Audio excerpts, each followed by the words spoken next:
This, you may find, is heartbreaking. Please watch until the end. This is Bubby's story. It was a cold and rainy winter. A typical Iowa winter day. One of those days that you only went outside if you really had to.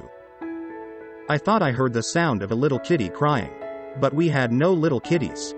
I tried pinpointing where the sound was coming from. Opening our front door, the sound of a little kitty crying became louder. Just outside, the crying became very prominent. There under our deck was a very wet and crying little Siamese kitty. I tried to figure out how he had got there. Where did he come from? All that didn't matter now. He needed help immediately. I scooped him up, brought him into the house, and wrapped him in a warm towel. I messaged my wife, who was at work, to tell her of my newfound little buddy. I located some food for the little guy and made him as comfortable as possible. He seemed extremely pleased. Still, it breaks my heart to think someone had, with a cold heart, dumped him out. Even worse, on a cold, rainy, dreary day. None of our neighbors had any little kitties like him, so the mysterious plot thickened. When the wife returned home from work, she was astonished to find such a cute, yet quite unexpected visitor.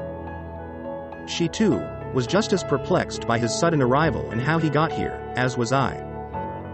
We decided to inform workers at the local convenience store of our find, and they could ask customers if any of them knew of someone missing a little Siamese kitty.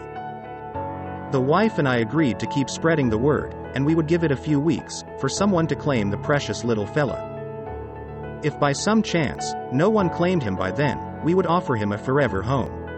After all, we were becoming quite fond of him. The weeks passed and the word had been spread. Yet, Bubby had not been claimed by anyone. In reality, 1 month had passed. At this point, we all agreed Bubby was now a part of our family. During all this time with us, Bubby kept a low profile amid our other cats. However, it became quite noticeable that he had become close friends with one of our youngest cats, Buford. Bubby enjoyed going outside, and he and Buford loved chasing one another. Bubby would always promptly come back inside the house whenever he was called. In the house, he was the center of attention, climbing the cat tree as fast as he possibly could, run around chasing Buford, and often just amusing us with his silly antics. By now, Bubby was getting to be a much bigger cat. Growing like a weed, still just under a year old, he, despite his size, was still very much a very young kitty. I tried taking his picture. It appears he wanted it to be a close-up.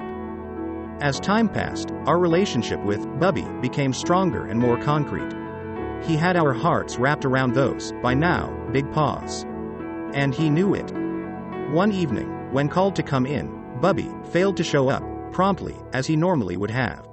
It was becoming quite dark now, and we were both very concerned. Bubby had stayed out late on another occasion, but a few hours later would happily come back in the house. But not on this night. After retiring to bed, I found sleep unattainable. I would arise many times to go to the door and call for Bubby. Unfortunately, to no avail. Morning came and still no sign of Bubby. We called repeatedly. It was time now to start a search for him. He was found a couple of yards from our front door in the street. It appeared he had been hit by a careless driver and had been killed. He didn't appear to have been completely ran over. We surmised that he may have been crossing the street to come home and perhaps was hit intentionally by a cruel neighborhood kid, known for similar actions in the past. We may never know. Rest in peace, Lil Buddy. You will be forever missed. We love you. This is dedicated to all those who have lost pets that we adored. May we see them once again in the afterlife. Thank you for watching. Please subscribe to our channel.